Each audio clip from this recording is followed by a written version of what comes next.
Welcome back, guys, to another video. Thanks for clicking on this video. I want you guys to have a seat and join me as I enjoy this latte. Today I had a latte from Copper Mug. That's a spot right here in Williamsburg, Brooklyn. It's a place that I recommend if you ever visit Williamsburg.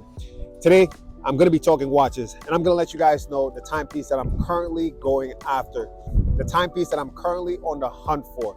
Guys, that's one of the best parts of collecting watches, especially vintage timepieces. So before we get into the video, remember to give it a like, share, and subscribe. And now let's get into the video. So guys, before we get into the video, let's just do a wristwatch check. And it's my Omega Constellation 168.005.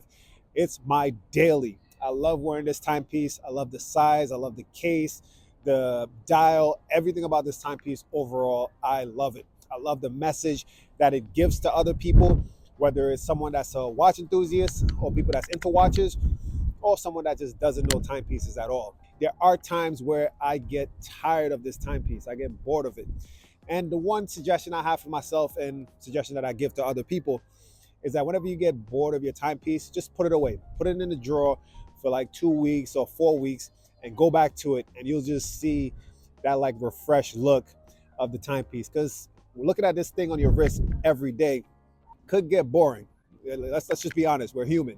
But once it gets to that point where I don't look at my timepiece at a red light and I'm looking at it kind of like in lust, once that fades, that means it's time to like take it off and put it away for a little bit. I can't be the only one.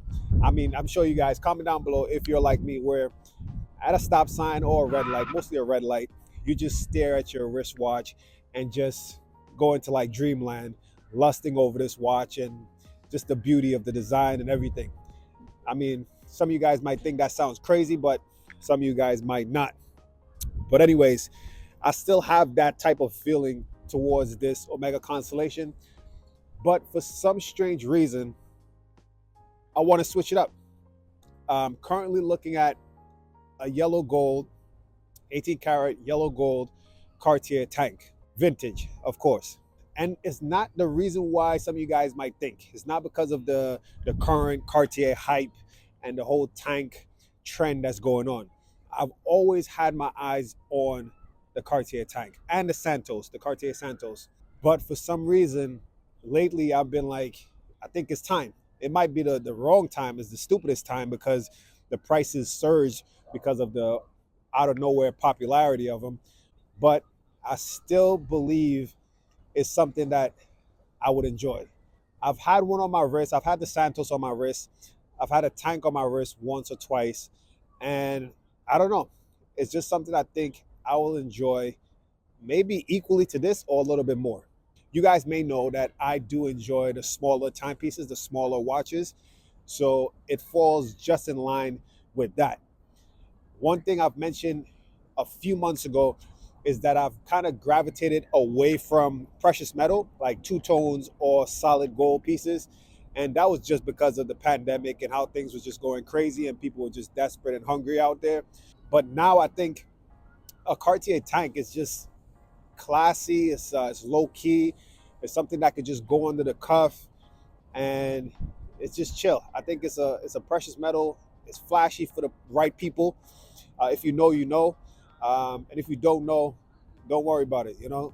And that's kind of why I'm going after this timepiece. I've realized that I enjoy not just the movements of timepieces and the engineering that goes behind it, but really I do enjoy design. And the Cartier design, especially the Tank and the Santos, it just appeals to me. It stands out. It's unique and it's just different from what is mainstream and popular, especially when it comes to Rolexes. I've kind of lost my interest, at least temporarily, for Rolex timepieces. I still could appreciate a Datejust, a Sub, a GMT, the Date-8. I still really want a white gold Date-8, vintage Date-8, but that time isn't now. I think I'll give it a little bit more until I pull the trigger on something that big. Anyways, I want you guys to comment down below and let me know what you guys think of the Cartier Tank and if it's a good move to pick one of those up right now. The first time the Cartier Tank caught my attention, the solid 18 karat gold, 29 millimeter, I believe. It's a small case. The first time that caught my attention, the prices were pretty reasonable. You could probably fetch one for around 2,000, maybe 2,500, but now minimum $4,000, and it just goes up from there, 4, 6, depending on, let's say, the dial, whether it's a Paris dial or a Swiss dial. Things like that really stands out to me, and understanding the rarity of some of these dials, it just makes me want to get one so that I could be more unique out here. I really like pieces that most people don't have. I like pieces that you don't see on a daily basis, like the Omega on my wrist. You just don't see this often, and I think the Cartier Tank kind of falls in line with the rarity as far as seeing it on a daily basis out and about. So yeah, I want you guys to give me your opinion on that. Let me know if it's a good move. I think it is, but it just needs to be the right price. Another point I want to make is that I do think it's normal for us to like change what we love. Like, our styles change from year to year sometimes. And it's like there was times where I liked two tones. There was times where I liked solid yellow gold timepieces. And recently I've been focusing on steel pieces. I've never liked big, large watches. That was never really a thing for me. The largest I would ever go is 40 millimeters. But yeah, I want you guys to let me know also as well. Comment down below if your style of timepieces change over time. It has to. I mean, there's times where we want to be flashy and then we're in like a flashy phase, or we want to flex. And then there's times where it's like, okay, we're mature now. Let's just be low key. And I think that's kind of where I've been for the longest time, or at least I was like gravitating more that direction. I do enjoy the smaller pieces, and now I'm kind of seeing like, yeah, it doesn't matter really. It could be solid yellow gold, stainless steel, white gold. My Grail watch, you guys may not even think it's a Grail watch, but I mentioned it earlier in the video.